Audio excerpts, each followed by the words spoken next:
All right, we are back here on the GSMC Baseball Podcast, bringing you our third segment, which is going to be talking about some recent news in the league with the Astros and one of the better starting pitchers in the league in Framber Valdez. So, Valdez, of course, is the ace for the Astros. I don't think there's any real debate about that. You could say it's Verlander, but I'd say with the way Verlander is aging so far and Valdez just being younger simply, I think he is the ace. So what happened with Valdez was he was scratched a few hours before his start with a mysterious reason. The general manager and the manager of the Astros then held a press conference. They announced, so that was kind of worrying to Astros fans, like, okay, our starter just got scratched and now you're already holding a press conference about it. It was a minor thing. I don't think they would be. So they were kind of worried, but it didn't turn out to be that bad. It wasn't great, I will say. It was announced that Valdez was scratched after elbow soreness after playing catch. We don't really know the full diagnosis right now, but it could have been a lot worse. They could have just said he tore something, but they're just saying soreness. Now, soreness could turn into a lot of other things, so we'll see what happens there. But, we have to see what does happen. So, yeah, but my first thoughts are, is it serious? Now, I don't know if it's serious, to be perfectly honest. I'm not really a doctor or a medical professional anyway. Now, I would think it's not good, but I don't think it's serious in a way. I mean, it's elbow soreness, which, yes, can turn into a lot of things. I mean, that can turn into Tommy John. That can turn into just an elbow injury, which you don't want. So it's definitely possible that it turned into something bad. I think that elbow soreness starts out at something, just kind of on the surface level, but can turn into something. But as of right now, we don't think it's that bad. And, you really are hoping it's not. I think the effect on the Astros this would have if he is out for a significant time would be absolutely humongous. I really can't explain how bad it would be. First of all, you've already lost some pitchers to injury already. Guys like Jose Urquidy, Justin Verlander, who are on the injured list, have been injured so far. So you really cannot afford to lose another guy. You cannot afford to lose a Framber Valdez, a guy who is a linchpin of your rotation, a guy who has been so good for you.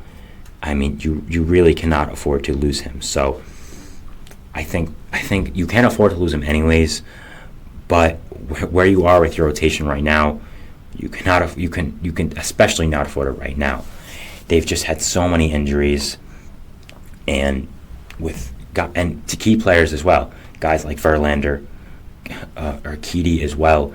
That you lose Valdez, you'd really be relying on some tough guys to be big parts of your rotation. Now, I will say you've relied on a guy like Ronel Blanco, who has somehow been really, really good. So I guess he could take a bigger spot in the rotation, but are you sure he's really going to keep this up that long? And other than him, you're going to have a guy like JP France. He'll make consistent starts for you.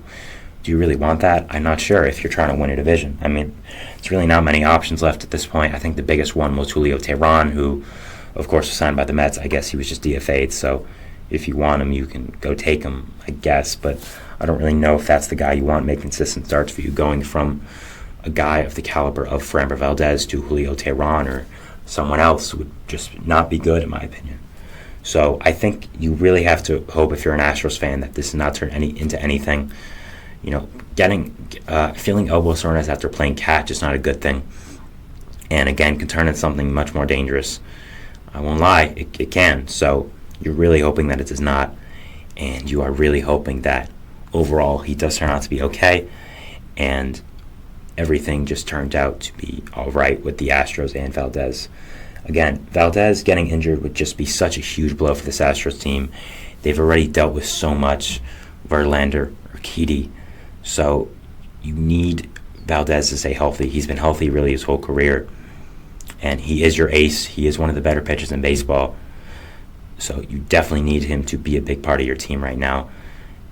I'm really not much to say. You have other guys in the rotation who are good, like Hunter Brown, like Christian Javier, but already with guys like Urquidy, Verlander getting hurt, how many more people are you going to have to rely on to make consistent starts for you? It's really kind of worrying. So, looking at the Astros depth chart right now, of course you have Javier and Brown, but of course Lance McCullers is injured. Luis Garcia is injured already. Ronald Blanco and J.P. France are kind of the only other two guys. I don't really know if you want your bottom rotation looking like Ronald Blanco, J.P. France, and then someone else. I'm not sure who it would be. It might be David Hensley. If you do call him up again, he was optioned after his start yesterday. But I don't know if that's really what you want your rotation to look like, especially now. I think a lot of people don't realize how good the AL West has become. We've always thought that it was just the Astros division by default because they are the Astros. They're so good. But it's gotten a lot better. You first of all have the Mariners, who have a great young team, and a lot of people have above the Astros to win this division. And I don't. You know that. I have the Astros going to the World Series. I have them winning the AL West, but I don't think it's that crazy. I think that the Mariners have a legit shot. I don't think they're that significant of a worse team than the Astros. I think they have a lot of great talent. They added some really nice pieces this offseason. Of course, you have a superstar already in Julio Rodriguez, so I think that the Mariners are really close. I think as well you have a team like the Angels, who's only getting better now with some young talent coming up. Yes, they did lose the best player in baseball, but still a really good team, I think. I think they have a lot of good young hitters in that core. And then, of course, you have the defending world champion, Texas Rangers, who were probably going to win the division last year, but kind of fell apart at the end. So that's, you can argue that's where the Astros' experience comes in against a more inexperienced team like the Rangers. But still, the Rangers are lurking. They just won the World Series. They have an incredible lineup. The Mariners are lurking. So I think the Astros have to be real steady with how they do proceed here. There's a lot going on, and I think that right now, with the amount of talent there is in this division, with the amount of teams there are that are really good that can take them down, I think they have to watch their step, and they can't just play off injuries like it's nothing anymore, because that's just not true. You have to take these things seriously, and with the injuries the Astros are facing right now, if Valdez was to get hurt, have a significant injury, get placed in the 15-day or even worse, the 60-day, I think it will be a huge blow for the Astros, and I'm not sure if they would win that division. I'm not sure if I wouldn't take the Mariners over them, the defending world champion Rangers over them. The Astros are still a great team. They still have a lot of great talent, but with the way the AL West is right now, there are some question marks about this team, and we're definitely going to have to see what happens with them. For an outlook of this team right now, I think the pitching is the biggest worry. Again, I've talked enough about the pitching and how it is worrisome, and the guys that are kind of question marks there. After that, I think the bullpen is a risk as well. You saw them blow some early games to the Yankees because of their bullpen. They've needed some length out of their bullpen early, and I just don't know if guys like Taylor Scott, like Brennan Bielak, are really going to be really, really high-level guys for you that you can rely on a daily basis. Yes, you signed Josh Hader, arguably the best closer in baseball. I'd probably have him in the top three. I think him, Diaz, and then probably someone else for the top three. But in that, you lose over 100 innings of relief arms. You lose Phil Maton, you lose Ryan Stanek, and you lose Kendall Graveman to injury. So, yes, you're signing Hader, who is an elite back-end bullpen arm. No one's arguing that whatsoever. But in the process of that, you're losing three guys who really pitched great innings for you, were great in the middle of games. And getting to your 7th, 8th, 9 with Abreu, with Presley, with Hader should be no problem because they are so good.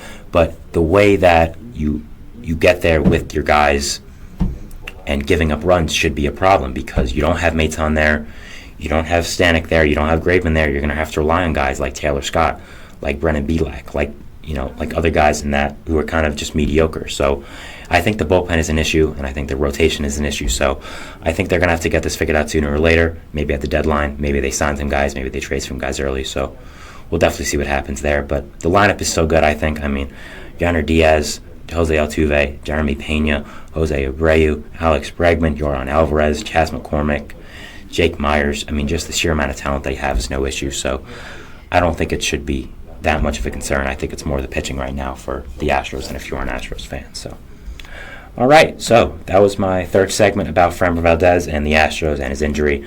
So we're going to go to our fourth and final segment here. A little bit of a shorter show today, as I said. I'm just recording. So we're going to be talking about the Red Sox and the news going on with them. So yeah, we'll be talking about that, and we'll see you after the break. So thanks and bye.